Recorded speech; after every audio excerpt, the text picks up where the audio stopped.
This is Tim Bryce with my column titled Technology's Effect on Society. In the past, I've discussed the adverse effects of technology, focusing on its addictive powers on a personal level. But what about society in general?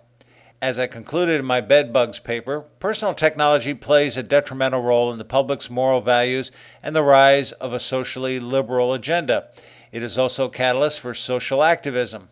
For example, personal technology, such as smartphones, the internet, and social media, was actively used in the riots and protests of Ferguson, Baltimore, New York, and other places, not to mention the Arab Spring of 2012. It was also a key factor in the Occupy Wall Street movement a few years ago. Abuse of such technology has demonstratively led to civil unrest, civil war, mayhem, and violence. People using such technology no longer subscribe to the rule of law, preferring to use it for agitation purposes instead.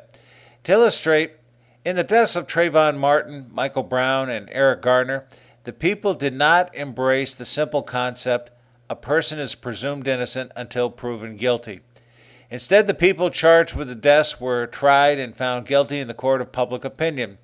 Regardless of the legal outcome, the protesters and rioters rejected the verdict and caused helter-skelter. The news media shares some of the responsibility for their sensational reporting, thereby fanning the flames of outrage. In the Middle East, Muslim extremists have long understood the power of personal technology and use it to devastating effect.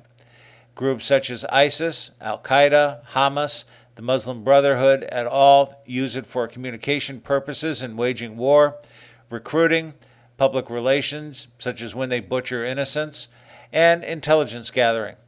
Without technology, these groups would be disorganized and rudderless, so much so the world would likely not know who these groups are, and their power would be dissipated. From this, we can conclude the use of personal technology has had an adverse effect on the world socially. It therefore seems rather obvious thwarting the use of it in times of crisis would be an effective deterrent to the breakup of communications and mob rule. This could easily be done by creating jamming devices for smartphones, blocking social media, or simply suspending the internet. Without such communications, leadership and coordinated activities break down, making it easier for law enforcement to disperse mobs. Critics would argue such blockage is an affront to the freedom of speech. Not necessarily. Freedom of speech is not applicable in creating crisis, such as when a person falsely yells fire in a theater. The same can be claimed when violent confrontations occur between police and rioters and looters. Freedom of speech is one thing, a danger to society is another. Nonetheless, some First Amendment lawsuits are likely in the offing. Whether it is the police trying to control civil unrest or the military fighting our enemies, the key to subjugating opponents is through personal technology.